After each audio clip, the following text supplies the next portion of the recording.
Bonjour, nous allons parler aujourd'hui du relationnel.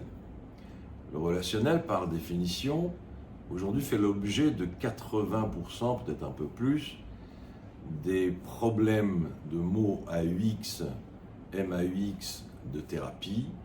C'est-à-dire qu'aujourd'hui, il y a un grand décalage dans le relationnel entre les hommes, entre la société, dans la communauté, dans le couple, etc. Alors évidemment, il y a plusieurs degrés de relationnel. On va essayer de présenter la chose de la façon la plus simple parce que c'est un cours un peu composé. Nous avons d'abord le relationnel qui est conditionnel. Le relationnel qui est conditionnel, c'est tout simplement je donne, je reçois. Je reçois, je donne. C'est une condition.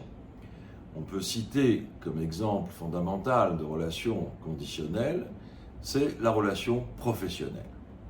La relation professionnelle est basée sur la condition. Je travaille, je gagne de l'argent.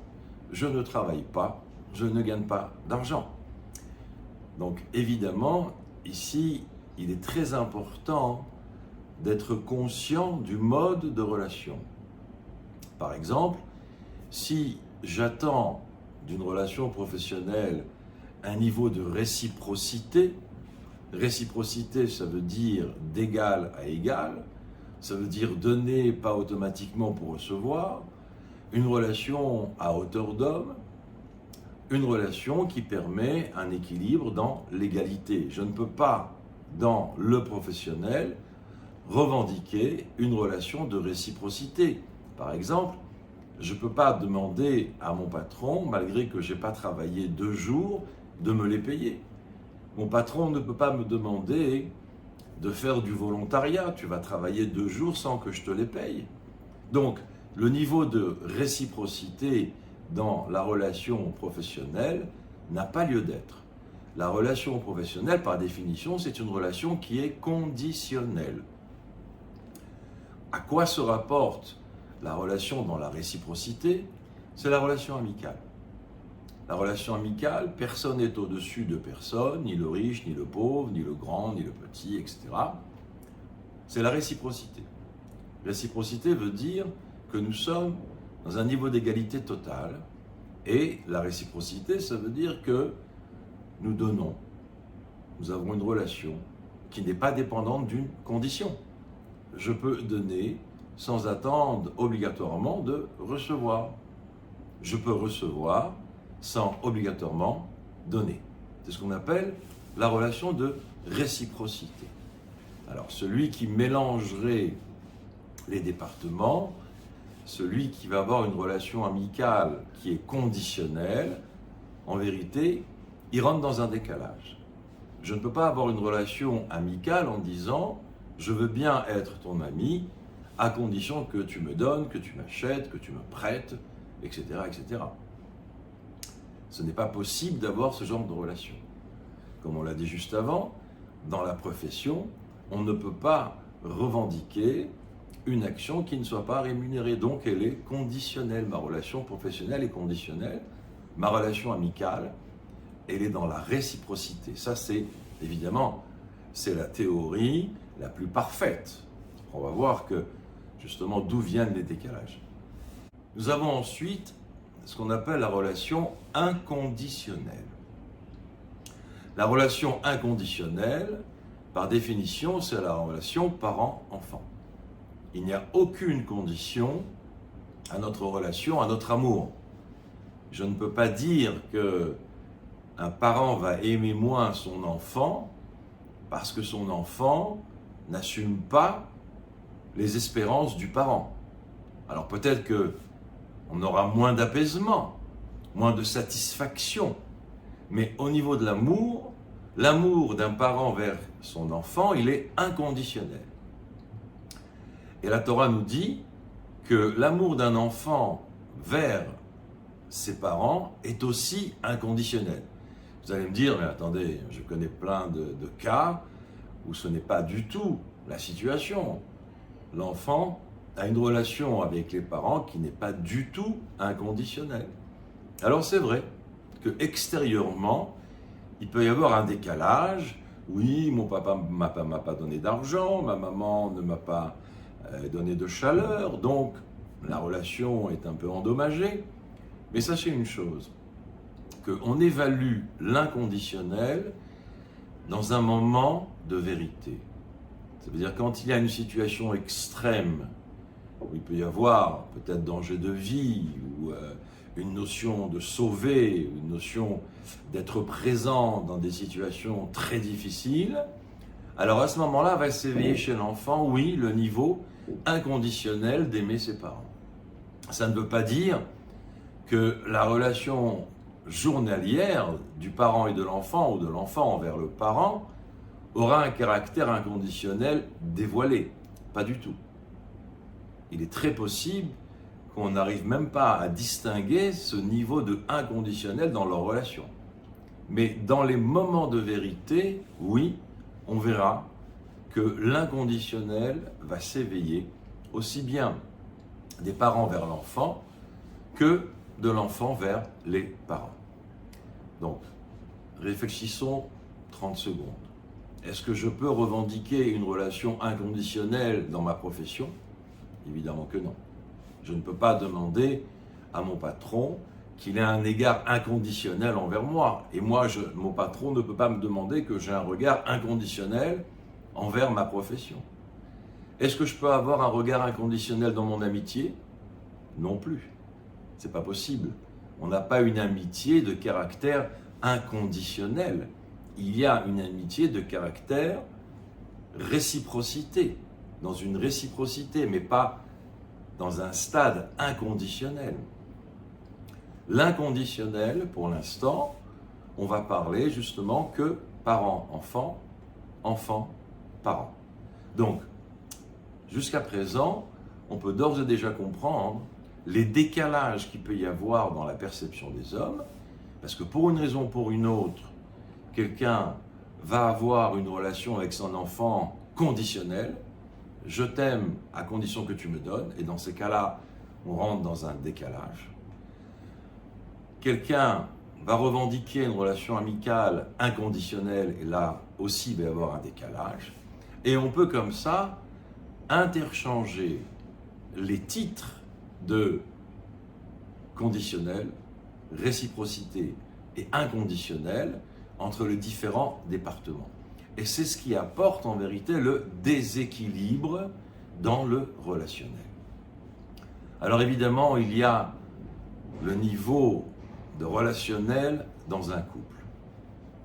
Quel doit être le niveau de relationnel dans le couple?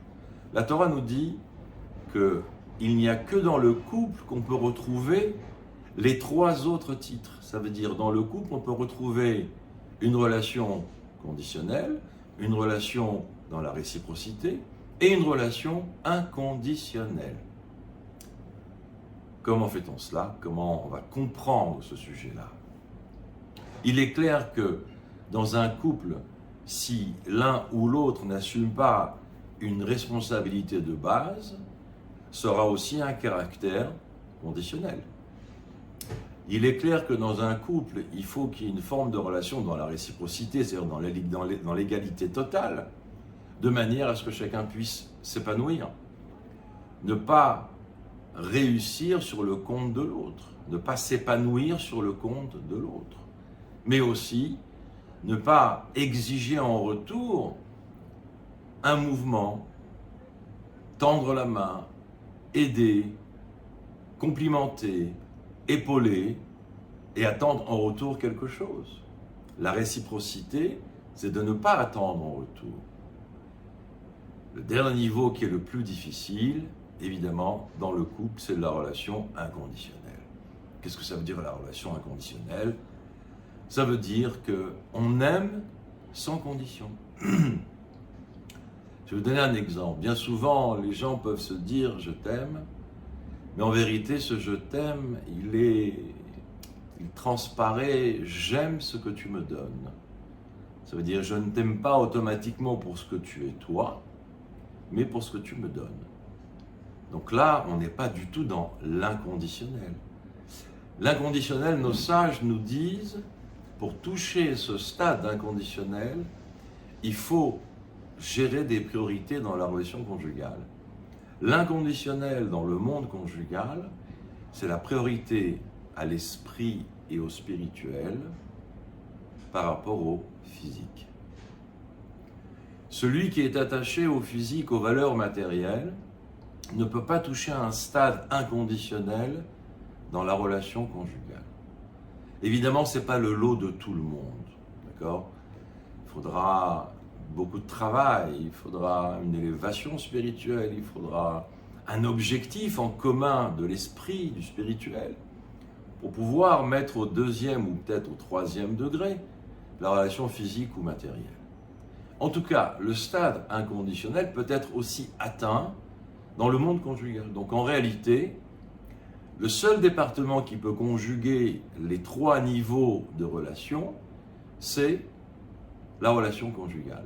Elle peut être conditionnelle, elle peut être dans la réciprocité, et elle peut être aussi inconditionnelle. Alors évidemment, le mode conditionnel dans le monde conjugal, c'est quelque chose qu'il faut évaluer, qu'il faut mesurer. Ce n'est pas chaque chose qui doit être une condition, mais il existe.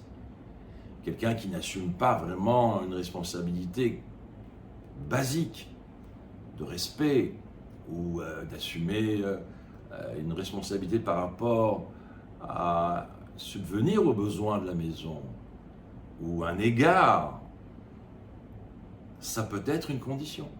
Il n'y a rien de mal à ce que ça soit conditionnel. Mais on ne peut pas non plus traverser des frontières du conditionnel et tout exiger ou percevoir la relation conjugale comme conditionnelle. Là, ça provoque des décalages énormes. La réciprocité, c'est l'égalité. Tu n'es pas plus élevé que moi, je ne suis pas moins que toi, tu n'es pas plus que moi. On est dans une réciprocité. On se concerte, on réfléchit et on tient compte de tout le monde.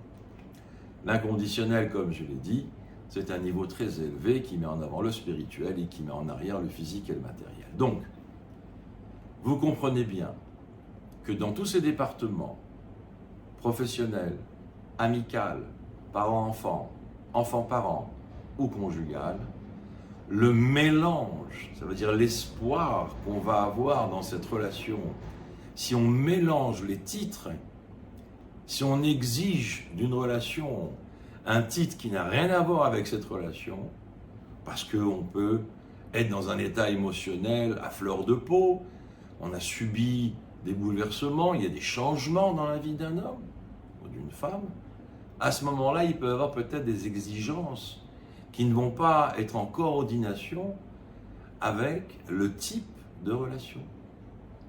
Et de là vont venir tous les plus grands décalages, malheureusement, ça peut être aussi des dépressions, ça peut être des choses qui peuvent aller très loin. Quand on perd le fil du relationnel, peu importe dans les départements, en vérité, on perd pied. On perd pied, on est déséquilibré, on est bousculé. C'est pour ça qu'il faut bien définir quel type de relation je dois avoir avec quelles conditions. Quelle est la condition pour avoir telle ou telle ou telle relation, comme je l'ai expliqué. On y reviendra certainement plusieurs fois. En tout cas, c'est un sujet qui est complexe et composé, mais je pense que déjà, on a l'esprit, avec cette explication, un peu plus clair dans le phénomène de la relation.